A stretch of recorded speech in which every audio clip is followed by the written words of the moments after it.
lots of stuff now while the State of the Union is happening, and kind of the week of the State of the Union, which is historically a big week for, the president, in this case, Biden. Mm-hmm. And Biden has, right from the get-go in his speech, talked about Putin and Ukraine and democracy and freedom. So that's right up front.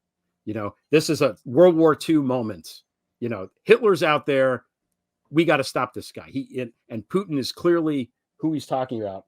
And there's this sort of alliance of, bad actors, let's call them, who seem to be making moves this week. And I just want to point it out, just to put a little, pin on it or whatever, so people can see.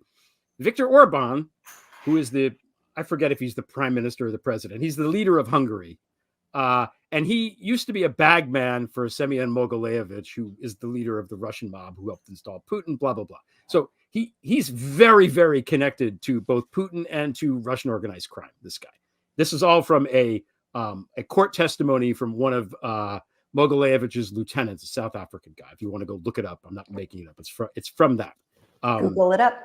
You can say maybe the guy was lying under oath, but he wasn't. Okay, so Orban, that's who he is. Okay, there's lots of weird shit with Orban and CPAC, and Tucker's been there a bunch of times. There's all these Hungarian things. So what happens? Tucker Carlson goes, meets with Orban in Hungary. Tucker goes to meet Putin and does that terrible, ridiculous interview in Moscow, which is, insane. Then Orban comes to the United States. This is a NATO leader, a leader of, a country, comes to the United States, doesn't talk to Biden, talks with nobody in the State Department at all, no official meetings, goes to the Heritage Foundation, which runs this Project 2025, which we've talked about on this show, which is basically a blueprint for how to turn the United States into a fascist dictatorship in, 20 words or less. Christo-fascist. Yeah, Christo-fascist. Exactly. Good point. Because we're going to get to that later too. And then while that's happening, Trump is meeting with Elon Musk because Trump needs money. And Elon Musk, despite losing $44 billion on Twitter, I guess still has money, which is what happens when you're just, a wallet. And then Orban meets Trump. He goes to Mar-a-Lago and meets Trump. Okay. And then Trump's bond is paid by a company called Chubby? Chub? Something like Chubbawamba. That. My father actually did work for Chubb's when I was a kid. That is a real place. That's fantastic. It's not, So this is what's going on here.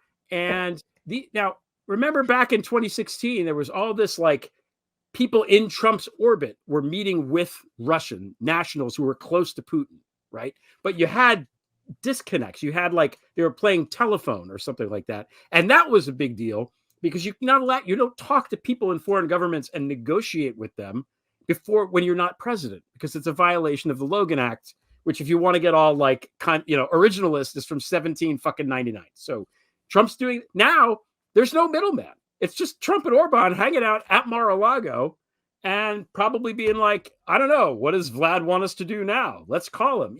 What the fuck is that?